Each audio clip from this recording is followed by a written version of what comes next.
Something shifted at airports this year, and it did not happen with a press release, a news story, or an email to your inbox. It happened quietly. Policy pages updated overnight. Gate systems got new software. Screening protocols changed between one trip and the next. 7 rules changed in 2026 that are actively affecting how people fly right now. Let's go through all 7. Most people know Real ID is a thing. What most people do not know is that showing up without one now triggers a $45 fee collected directly at the security checkpoint. Not at a service counter. Not during booking. Right there in the line, shoes off, bags on the belt, with everyone behind you watching. TSA launched its Confirm ID Alternative Verification program in 2026, and that $45 is what it costs to use it. Airlines do not mention it at booking. Your confirmation email does not mention it. The agent is not required to warn you before it happens. Here is the 2-second check that tells you everything you need to know. Pick up your driver's license right now and look at the upper right corner. Gold star? You are compliant. You are done. No star? Make a DMV appointment before your next flight. It is a one-time fix, and $45 every single trip is not something you want on your travel budget permanently. More than 65 major airports now have biometric facial recognition cameras active at security checkpoints. Most passengers walk up, look into the camera, and assume it is mandatory. It is not. TSA's own policy says it is completely optional, but they are not required to tell you that proactively.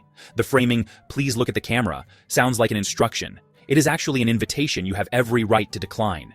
If you walk through without knowing, your facial geometry is captured and stored in a federal biometric database.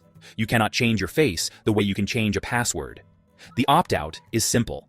Before you step up to the camera, tell the agent clearly, "I am opting out of facial recognition." They will verify your ID by hand instead.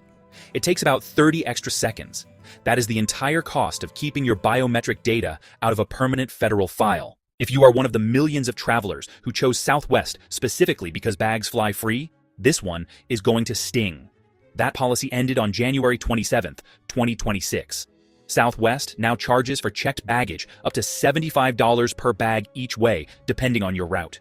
For 50 years, that free bag policy was the foundation of Southwest's brand. It built loyalty that competitors could not buy, and it ended with almost no public announcement. The travelers who got hurt most were the ones with bookings already made, purchased months in advance under the old policy. With bag fees, they never factored into the cost. 2 things worth knowing right now. The Southwest Rapid Rewards credit card still includes free checked bags as a card holder benefit. If you fly Southwest even twice a year, that card immediately pays for itself. And before you book any Southwest flight going forward, price it with the bag fee included and compare it against at least one other carrier. Southwest is no longer automatically the cheaper option. The math changed the moment the policy did. This one is catching experienced United flyers completely off guard. United tightened its check-in enforcement in early 2026. Confirmed seats are now being released to standby passengers earlier than before, and the decision is made by an automated weight and balance algorithm, not a gate agent. There is no one to negotiate with. There is no call you can make once the seat is gone. The system releases it, and that is the end of the conversation. The new safe window for domestic United flights is 90 minutes before departure. International, give yourself a minimum of 2.5 hours. If you have been relying on old timing habits, cutting it close because it always worked before, add 30 minutes to whatever felt safe last year. That buffer is now the difference between your confirmed seat and a standby list on a full flight. This is the one I mentioned in the intro, and it is the one that frustrates people the most once they find out it exists. Under the Air Carrier Access Act, passengers who need additional time or assistance boarding have a legal right to pre-boarding accommodation. That right has not changed. What changed in 2026 is how strictly airlines are enforcing the requirement that you request it in advance. Last year, walking up to the gate agent and asking worked. This year, gate agents have significantly less discretion, and what worked reliably before often does not work anymore. The process now requires you to contact the airline before you reach the gate, at booking, at online check-in, or by calling the airline directly. When you call, use this exact phrase, "I am requesting a pre-boarding accommodation under the Air Carrier Access Act." That phrase triggers a formal process the agent is legally required to follow. It is not a workaround. It is written federal law, but you have to know the phrase exists before you can use it. Now, you do. This one changes how you look at every boarding gate interaction going forward. In early 2026, Frontier Airlines confirmed that gate agents receive a $10 commission for every carry-on bag they send to baggage claim from the gate. $10 per bag, per passenger. Their official explanation was that it incentivizes consistent enforcement of size requirements. What it actually creates is a financial motivation for agents to find something wrong with your bag. A wheel that barely catches the edge of the sizer. A side pocket that bulges slightly. A handle that does not fully retract. Every one of those is a judgment call. And that agent now has a $10 reason to make that call against you. There is a two-part strategy that frequent flyers use to protect themselves here. First, measure your bag at home, fully packed with handles extended and all pockets out, not by eye, with an actual tape measure. Second, arrive at the gate right as boarding begins. Agents spend the pre-boarding window actively scanning the gate area for oversized bags. By the time boarding starts, they are focused on processing passengers quickly, not on pulling bags for the sizer. Both of those things together drop your exposure significantly. Last one, and this one works entirely in your favor. Most passengers on basic economy fares assume there are no exceptions to carry-on fees. There are. Several major carriers maintain internal fee waiver programs for passengers who qualify, including travelers with specific loyalty status and those with documented medical accommodation needs. These programs are not listed on any booking page. You will not find them in the app. There is no banner during checkout that says, "You might qualify for a waiver." The only way to access them is to call the airline directly, not the chat function, not the app, the actual phone line, and ask specifically. The phrase that opens the process is this: "I would like to request a carry-on fee waiver. Can you tell me what documentation I need to qualify?" Delta and United both have accessible waiver processes right now. Most travelers have never asked the question, which means most travelers have been paying carry-on fees that they never had to pay. Most people going through airport security are worried about their liquids bag, their laptop, their shoes. Nobody is thinking about their phone. And that is exactly the problem.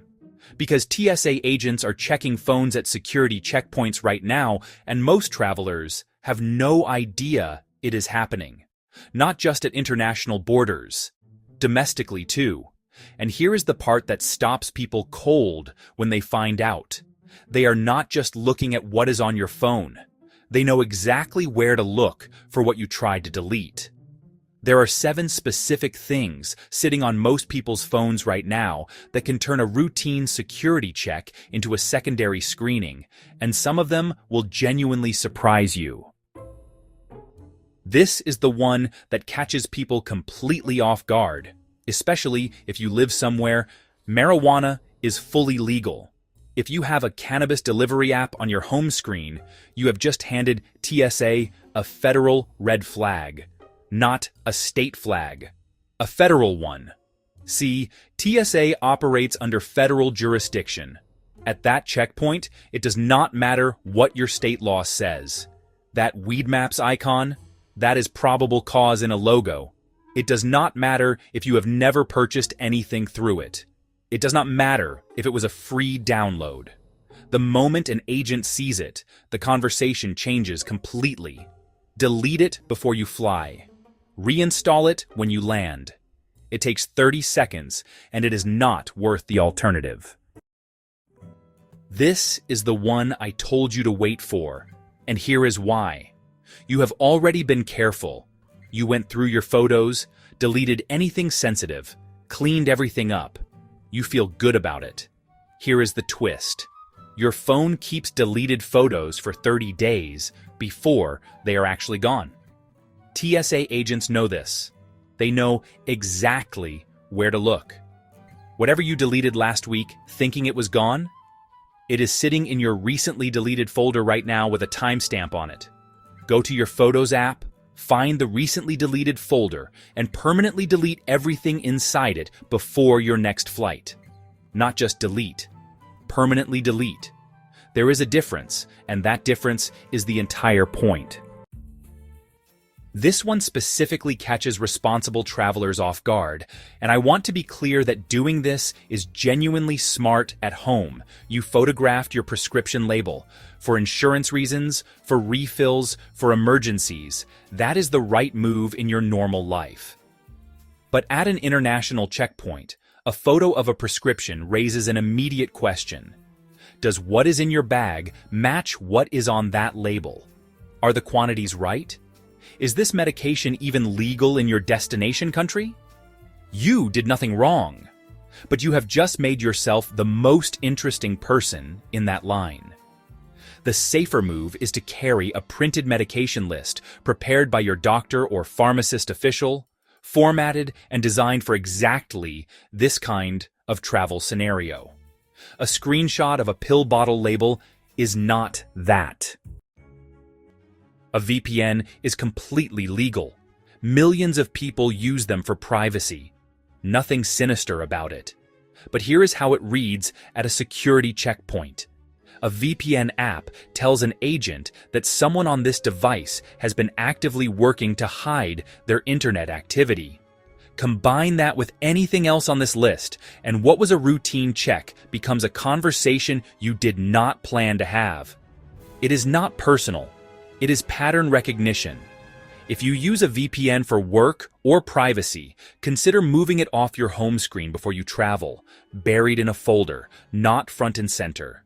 Invisible is always better than having to explain it to someone who has already made an assumption about why it is there.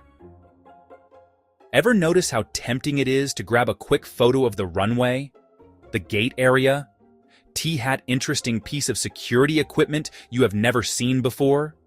Here is the problem. Photos taken near restricted zones, even from the public side of the checkpoint, can be flagged as surveillance material. You thought you were taking a travel memory.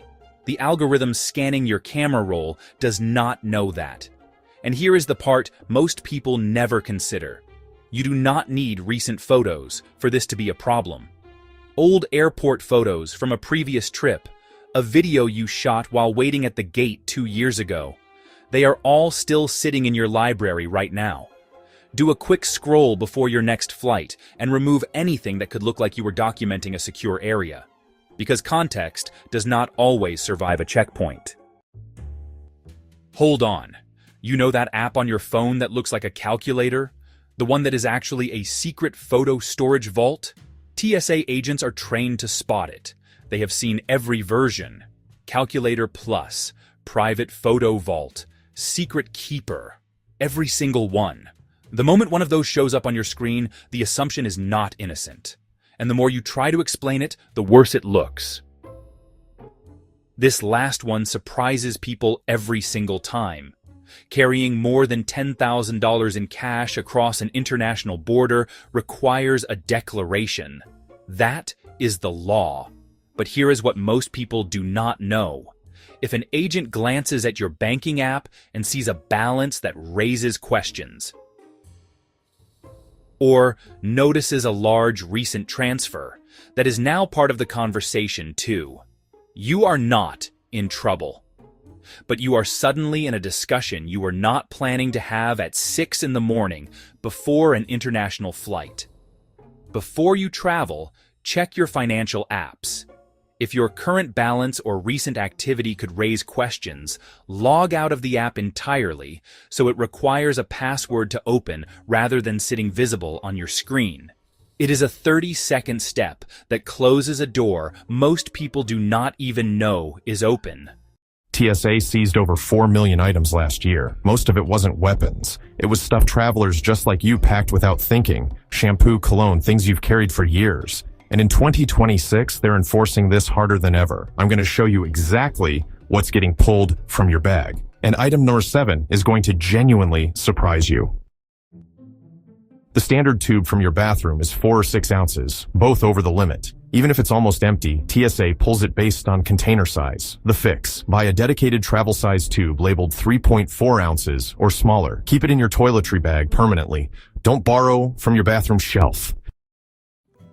Still, the #1 most confiscated liquid category at TSA, full-size bottles show up immediately on the X-ray, and the second they see one, your entire bag gets pulled for a manual search. Get a set of reusable silicone travel bottles. Fill them at home. They last forever, and they'll save you from this headache on every trip.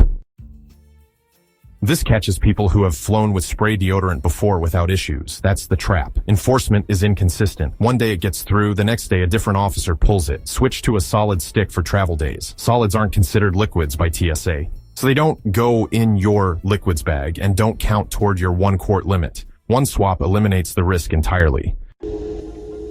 Summer travelers. This one hits hard. Most sunscreen bottles are well over 3.4 ounces, and because people associate sunscreen with health, they assume it gets a pass. It does not. Sunscreen is a liquid. Same rules apply. Buy travel size or decant into a smaller container before you leave. And apply some before you get to the airport. Between the terminal windows and UV exposure at cruising altitude, your skin takes more damage on travel days than you think. A full can of shaving cream is usually 10 ounces, nearly 3 times the limit, and because these are pressurized aerosols, they get extra attention from the scanner. Travel-size cans cost about $2. Grab one, or shave before you leave and deal with it when you arrive. We're halfway through, and I haven't gotten to the item that costs travelers the most money. That's 2 items away. Stay with me.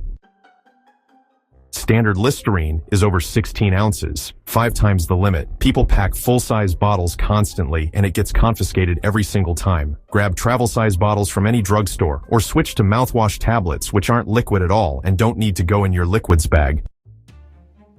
Here it is, the expensive one.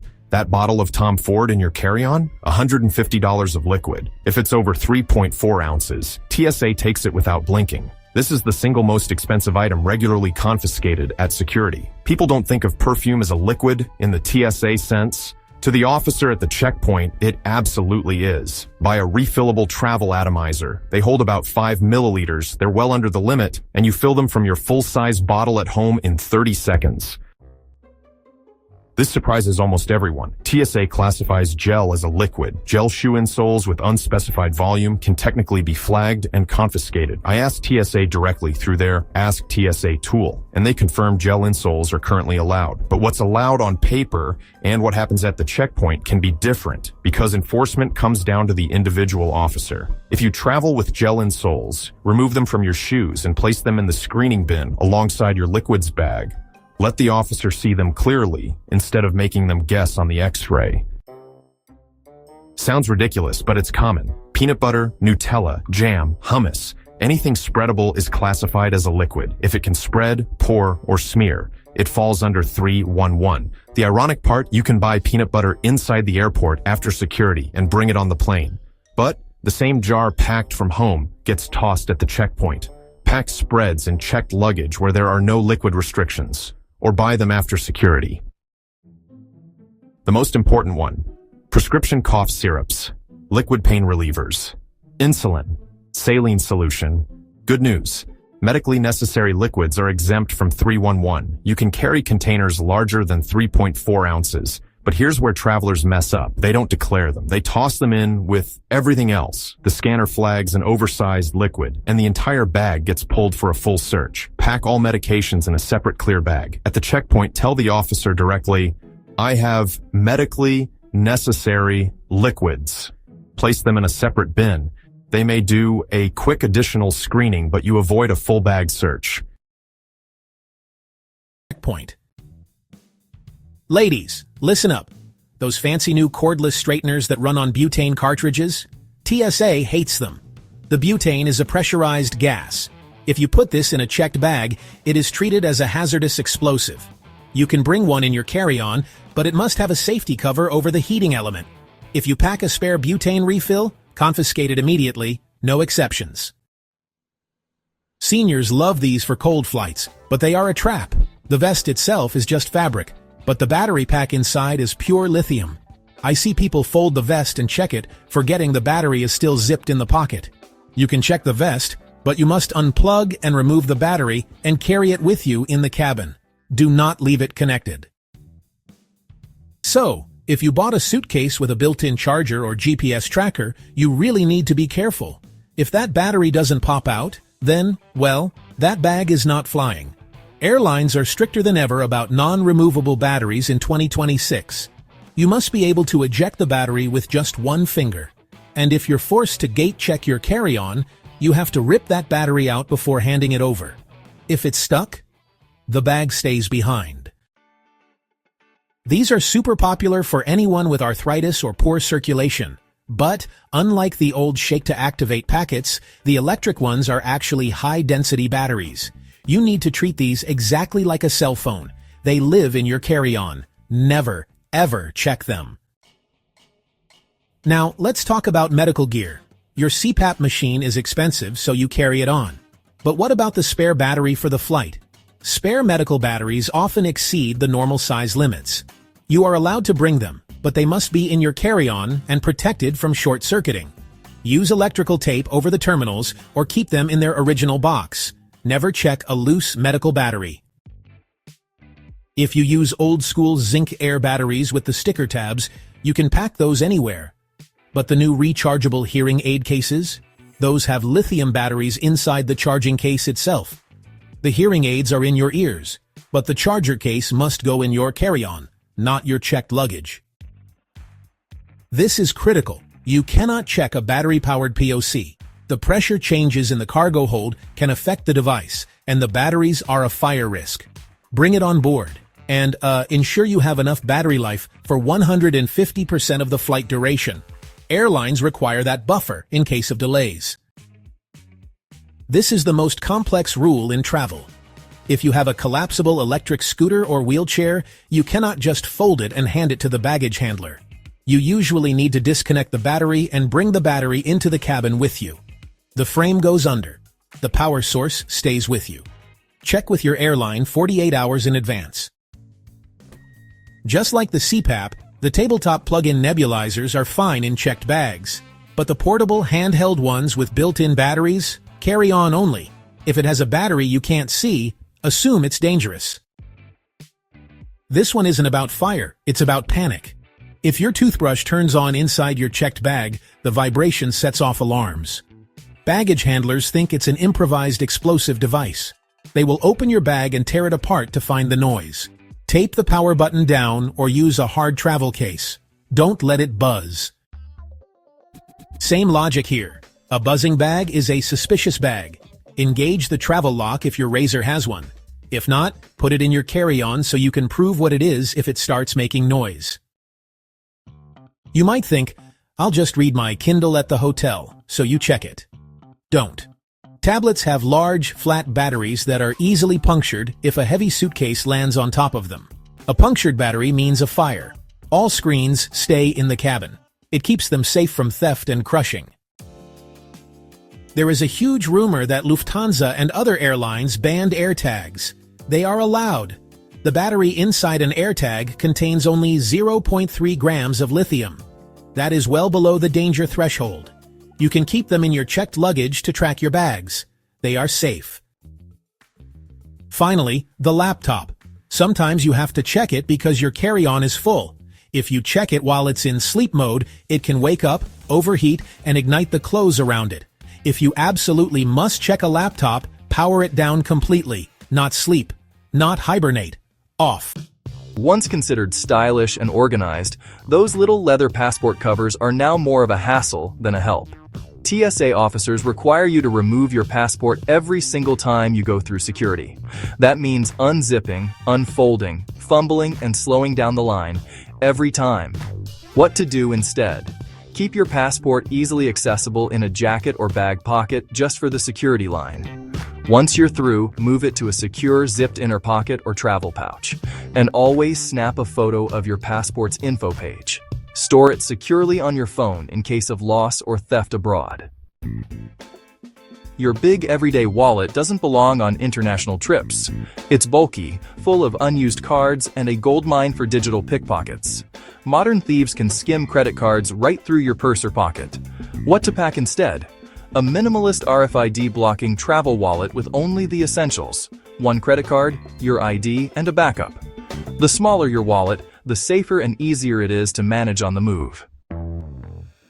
If you've been using the same power bank since 2018, it's time to retire it. Older models can overheat and even pose fire risks mid-flight. That's why airlines ban them from checked luggage. Upgrade tip: modern chargers now include built-in safety sensors that regulate temperature. Brands like Anchor and Belkin have models with automatic shut-off features, small, powerful, and safe to carry on board. So, those soft duffel bags that hang from your shoulder might look adventurous. Yeah, they really do. But after like 3 terminals and 2 layovers, they'll totally destroy your back. Even those so-called crossbody duffels are just awkward to carry, especially when you're rushing through airports. Here's a smart swap. Use a rolling duffel or a compact spinner backpack. They just glide effortlessly through terminals, fit overhead, and honestly, they'll save your shoulders from some serious strain. If your suitcase still has just 2 wheels, you'll notice the difference instantly. Dragging it behind you through those long airport corridors is, well, pretty inefficient and exhausting. So, upgrade to a 4-wheeled spinner suitcase. You can push it upright, navigate narrow aisles, and just glide into restrooms or cafes without wrestling your luggage through tight spaces. It's honestly one of those upgrades you'll never regret. Big, bulky toiletry kits are a nightmare for modern travelers.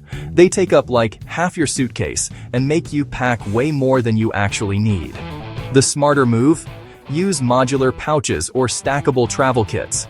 Just separate your liquids, skincare, and grooming tools into smaller sections that fit right inside your carry-on. It's lighter, more flexible, and hey, TSA loves it. Alright folks, packing shoes for, every situation is one of the oldest travel mistakes in the book. Heavy sneakers and boots, well, they waste valuable luggage space and add weight that airlines just love to charge for. So, try this instead. Wear your bulkiest pair on the plane and pack 1 lightweight pair for walking. And hey, if you need sneakers, get waterproof travel shoes with removable insoles. They're compact, comfortable, and can handle almost any destination. They might look cozy, but ponchos are a nightmare inside airplane cabins. They snag on armrests, fall into neighboring seats, and make bathroom breaks way too complicated. A better choice? A fitted sweater or travel wrap that keeps you warm without getting tangled. Cashmere or merino wool is ideal. Soft, breathable, and never bulky. So, the old inflatable neck pillows are officially retired. They deflate mid-flight, lose shape, and make sleeping upright nearly impossible. Here's the modern fix. Use a structured travel pillow with built-in chin or side support. The best ones fold flat or clip to your carry-on handle, saving space while keeping your head supported the entire flight. So, those bulky converter blocks you plug into adapters? Yeah, they're pretty outdated. They're heavy, inefficient, and honestly unnecessary for most modern electronics these days. Instead, what you should do is buy dual voltage devices like curling irons, shavers, and laptop chargers. Then, just pack 1 simple plug adapter that matches your destination. It's lighter, safer, and, way less frustrating. Traditional wired or over-ear headphones take up too much space and, honestly, tangle way too easily. They also make it harder to move freely during long-haul flights, which is just not ideal. Better upgrade. Use wireless earbuds with noise cancellation and a short safety tether. They save space, reduce clutter, and still block out crying babies and engine noise. They might feel safe, but hidden money belts are awkward, slow, and honestly pretty obvious to pickpockets. The moment you dig under your clothes for cash, you're signaling exactly where your valuables are. Travel smarter. Use a slash-resistant crossbody bag with a small tracker inside, like a tile or AirTag. Keep 1 card in your wallet, 1 in your hotel safe, and 1 in your bag. You'll stay safer and move faster. If you've ever said, "I might need this," you probably don't. Extra chargers, backup sweaters, 3 pairs of headphones, these just-in-case items fill your suitcase and, honestly, empty your patience. Every pound matters. Pack for the trip you're actually taking, not the one you're